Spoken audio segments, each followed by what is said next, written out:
आज के इस वीडियो के माध्यम से एक बार आपका भाई चंदन फिर से प्रेजेंट हो चुका है। मेरे प्यारे दोस्तों, इस वीडियो को आप लोग गौर से और अंत तक देखिएगा, क्योंकि बिहार तकनीकी सेवा आयोग की तरफ से ये जो आवश्यक सूचना जारी किया गया है बहुत ही इम्पोर्टेंट है, सबको जानना जरूरी है। दोस्तों, जो भी कैंडिडेट बिहार तकनीकी सेवा आयोग के अंतर्गत हो, अप्लाई की हो, बिल्कुल रूप से देखिएगा। एक एक डॉट क्लियर करते हैं। सबसे पहले आप लोग देख सकते हो 25/11/2022 के डेट में ये नोटिफिकेशन आउट हुआ था, लेकिन वेबसाइट पर बीटीएससी की वेबसाइट पर आज की डेट से ये अवेलेबल है और टेलीग्राम ग्रुप में भी हम आपको ये नोटिफिकेशन डाल चुके हैं। तो आप दोनों जगह से आपको जहां से सुविधा हो देख सकते हो। आप लोग के लिए बता दूं यहाँ पर इंपॉर्टेंट जानकारी इस नोटिफिकेशन का। विज्ञापन संख्या 1/2022 ट्विटर नर्सिंग पद के लिए ऑनलाइन आपने 24/1 से और 23 फरवरी 2022 तक आपने ऑनलाइन आवेदन किया था। ऑनलाइन आवेदन का डेट एक बार फिर से बढ़ा करके 9/6/2022 से 23/6/2022 तक ऑनलाइन लिया गया था। अब दोस्तों क्या हुआ कि इस ड्यूरिंग जो ऑनलाइन आवेदन अप्लाई हुआ था उसमें बहुत सारे कैंडिडेट फॉर्म को अप्लाई किया। अप्लाई करने के बाद उस सारे फॉर्म को स्क्रूटनी किया गया। स्क्रूटनी मतलब सारे फॉर्म को चेक किया गया, क्योंकि अब जो फॉर्म लिया गया है उस फॉर्म को चेक करके काउंसलिंग लेना है। अब जो काउंसलिंग लेना है तिगुना स्टूडेंटों को, सारी चीज़ देखेंगे। तो अब काउंसलिंग लेना है तो इस सारे फॉर्म को चेक किया गया। जब चेक किया गया तो बहुत सारे उसमें जो गलतियां थी वो सामने आया। जब बहुत सारी गलती सामने आया तो डिपार्टमेंट एक बार डिसाइड किया कि ये सारी गलती को एक बार सुधारने का मौका दे दिया जाए, इसीलिए एक बार पुनः आप लोगों को मौका दिया जा रहा है। अब दोस्तों यहाँ पर ये चीज़ समझिए। अब एक बात यहाँ से क्लियर करेगी कि तिगुना स्टूडेंटों को काउंसलिंग में आमंत्रित किया जाना है। अब तिगुना करेंगे दोस्तों तो 216 कैंडिडेट है, तो इसमें तिगुना गुना करेंगे तो 648 कैंडिडेटों को काउंसलिंग में बुलाए जाएंगे। ये बात आप लोग समझ लीजिए। अब दोस्तों एक बात और यहाँ पर क्लियर कर लेते हैं, फिर आगे बढ़ेंगे। काउंसलिंग का डेट क्या है? काउंसलिंग का डेट आप लोग हम अब ये क्लियर कर देते हैं। आप लोग का काउंसलिंग दिसंबर के अंतिम तक में काउंसलिंग का लिस्ट आप लोगों के सामने आ जाएगा। ये कन्फर्म रहिए, आप लोग बिल्कुल रूप से रहिए। और जनवरी तक काउंसलिंग इन लोगों को करा लेना है, इसलिए दोस्तों आप लोग कन्फर्म रहिए कि आप लोग को काउंसलिंग लिस्ट जल्दी आने वाला है। काउंसलिंग लिस्ट लगभग तैयार है, बस आप लोग को आपत्ति देख करके काउंसलिंग कराया जाना है। ठीक है, इस नोटिस में पढ़ भी लीजिएगा, क्लियर लिखा हुआ है। यहाँ पर हम आपको दिखा भी देते हैं। आमंत्रित किया जाना है। देखिए, स्क्रूटनी के पूर्व ऑनलाइन आवेदन आवेदकों द्वारा किए गए दावे के अनुसार सभी आवेदकों को कोटिवार मेधा सूची तैयार किया गया। अब देखिए, सभी जाति का कोटिवार अलग अलग कैटेगरी के अनुसार मेधा सूची तैयार कर लिया गया है। किस लिए? तो काउंसलिंग के लिए। तो मेधा सूची तैयार है, बस आप लोग को यहाँ पर देख लेना है। उसके बाद काउंसलिंग में आमंत्रित किया जाएगा सारे कैंडिडेटों को। अब दोस्तों ये जो स्क्रूटनी की प्रक्रिया है वो स्क्रूटनी की प्रक्रिया आप लोग को 28/11 से 5 दिसंबर 2022 तक लिए जाएंगे। अब कल की डेट से आप लोग को शुरू हो जाएगा। 5 दिसंबर तक सारे कैंडिडेट अपना फॉर्म को देख सकते हो। फॉर्म को देखने के लिए आप लोग रजिस्ट्रेशन नंबर, मोबाइल नंबर और जन्म तिथि डाल करके आप लोग लॉगिन कर लीजिएगा और आपके मोबाइल पर ओटीपी आएगा, ओटीपी डाल दीजिएगा, तब लॉगिन होगा और पूरा डिटेल्स आप लोग देख सकते हो। उस डिटेल्स में आप लोग देखिएगा नाम, पिता का नाम, जन्म तिथि, लिंग, कोटि, प्राप्तांक, अयोग्यता के कारण। अगर आपको अयोग्य कर दिया गया, योग्य नहीं किया गया तो क्यों अयोग्य किया गया वो कारण दिखाएगा।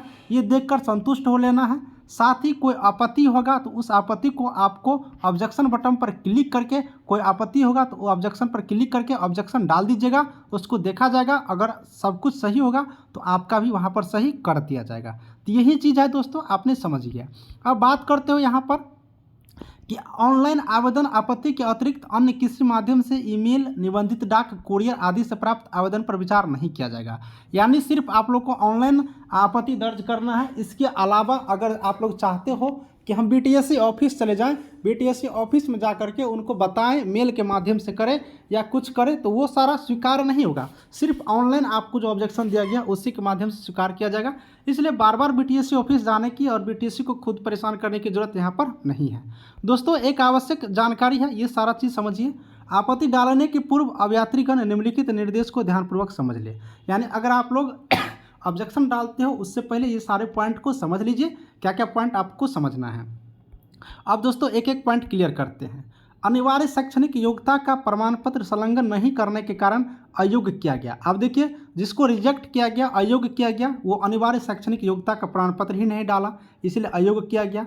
दूसरी पॉइंट, और अनिवार्य शैक्षणिक योग्यता का निबंधन प्रमाण पत्र बिहार परीक्षा का निबंधन परिषद से निबंधित नहीं होने के कारण अयोग्य किया गया। यानी कि बीएनआरसी से जिसका रजिस्ट्रेशन नहीं था उन सारे कैंडिडेटों को भी यहाँ पर रिजेक्ट कर दिया गया है। ठीक है, अब तीसरा पॉइंट यहाँ पर क्या बता रहे हैं उच्चतर योग्यता का प्रमाण पत्र नहीं रहने के कारण उच्चतर योग्यता का अंक नहीं दिया गया। अब आपने उच्चतर योग्यता का वहाँ पर डाल दिया डिटेल्स, लेकिन उसका सर्टिफिकेट अपलोड नहीं किए हो तो उसका भी अंक वहाँ पर नहीं जोड़ा है, उसको सिंपल रख दिया गया है। ठीक है, अब नीचे चलते हैं। चौथा नंबर, ऑनलाइन आवेदन में उच्चतर योग्यता का दावा करने वाले अभ्यर्थियों को उनके द्वारा अपलोड किए गए एमएससी नर्सिंग के प्रमाण पत्र के आधार पर औपबंधिक रूप से उच्चतर योग्यता अंक दिया गया है। उक्त एमएससी नर्सिंग के योग्यता का निबंधन बिहार परिचारिका निबंधन परिषद से निबंधित कराकर काउंसलिंग में प्रस्तुत करना अनिवार्य होगा, अन्यथा काउंसलिंग में उच्चतर योग्यता का अंक नहीं दिए जाने का संबंध में अयोग्य स्वतंत्र हो गया। यानी दोस्तों जो कैंडिडेट एमएससी नर्सिंग किए हो और ये डॉक्यूमेंट लगाए हो तो अगर आपने बीएनआरसी में इन सर्टिफिकेट को अगर आपने रजिस्ट्रेशन नहीं करवाए हो बीएनआरसी में तो बिल्कुल रूप से करवा ले बीएनआरसी में, नहीं तो आपके एमएससी वाले अंक को नहीं जोड़ा जाएगा, आपको उस मार्क को हटा दिया जाएगा और ये काउंसलिंग में आपको दिखाना होगा। तो इस चीज़ को आप लोग कर लीजिएगा जो कैंडिडेट अभी तक बीएनआरसी में एमएससी नर्सिंग सर्टिफिकेट को रजिस्टर्ड नहीं करवाए हो। ठीक है, यहाँ पर देखेंगे पांचवा पॉइंट, संविदा पर प्रतिनियुक्ति के आधार पर ट्विटर के पद पर कार्यरत नहीं रहने के कारण कार्यानुभव का अंक नहीं दिया गया। किसी अन्य पद पर कार्यरत कर्मियों को कार्यानुभव का अंक विज्ञापन कंडिका 3(1) के अनुसार दिए नहीं है। यानी दोस्तों जो बिहार सरकार में ट्विटर के पद पर कार्यरत हैं, अगर आप कार्यरत हो तो आपको अंक दिया गया है, अगर आप कार्यरत नहीं हैं तो उनका अंक नहीं दिया गया। किसी और माध्यम से अगर आप लोग विज्ञापन के अनुरूप नहीं हो, किसी और तरीका से एक्सपीरियंस का लाभ लेना चाहते हो तो उसको दे नहीं है, ये विज्ञापन के कंडिका 3(3) के अनुसार दिया गया है, इसलिए उन कैंडिडेटों को मार्क यहाँ पर नहीं दिया गया है। उसके अलावा दोस्तों छठा नंबर पॉइंट, कार्य अनुभव का गणना 24/1/2022 तक किया गया है। इसके बाद अगर आप लोग अपलोड किए हो तो उसका भी गणना नहीं किया गया है, इस चीज़ को भी देख लीजिए। ऑनलाइन आवेदन में दावा किए गए कोटि के अनुसार अनिवार्य प्रमाण पत्र यथा जाति प्रमाण पत्र SC/ST हेतु, क्रीमिलेयर प्रमाण पत्र EBC/BC हेतु, आर्थिक रूप से कमजोर वर्ग का प्रमाण पत्र EWS हेतु नहीं रहने के कारण आरक्षण का लाभ नहीं दिया गया। यानी पहले भी हम बताए थे अगर जाति प्रमाण पत्र अपलोड नहीं करोगे, EWS नहीं करोगे, क्रीमिलेयर नहीं करोगे तो आपको जनरल में डाल दिया जाएगा, आरक्षण का लाभ नहीं देगा। अब दोस्तों ऑनलाइन आवेदन में अंकित आरक्षण कोटि से इतर कोटि का प्रमाण पत्र संलग्न नहीं रहने पर आरक्षण का लाभ नहीं देगा। जो ऑनलाइन आवेदन में आपने डाला है और उसी का डॉक्यूमेंट अपलोड नहीं किए हो तो आपको भी आरक्षण का लाभ नहीं देगा, जनरल में कर दिया गया। साथ ही दोस्तों जो क्रीमिलेयर रहित प्रमाण पत्र, जाति प्रमाण पत्र पति के नाम से होने पर आरक्षण का लाभ नहीं दिया गया। यानी दोस्तों यहाँ पर क्या बताया गया, क्रीमिलेयर रहित प्रमाण पत्र, जाति प्रमाण पत्र पति के नाम से होने पर आरक्षण का लाभ नहीं दिया गया है। यानी कि पति के नाम से है तो नहीं देगा, अगर पिता के नाम से है तो ही देगा, ये लड़कियों के लिए है। ठीक है, उसके बाद दोस्तों दिव्यांग प्रमाण पत्र संलग्न नहीं किए जाने पर आरक्षण का लाभ नहीं दिया गया है। और विज्ञापन में वर्णित जो न्यूनतम अधिकतम उम्र सीमा की अर्हता का पूर्वाह नहीं करने वाले को अयोग्य घोषित किया गया। तो दोस्तों ये जो पॉइंट है इसके अकॉर्डिंग आप लोग को यहाँ पर सारा चीज़ किया गया, बाकी को अयोग्य किया गया, बाकी को सही करने के लिए ये सारा पॉइंट यहाँ पर दिया गया।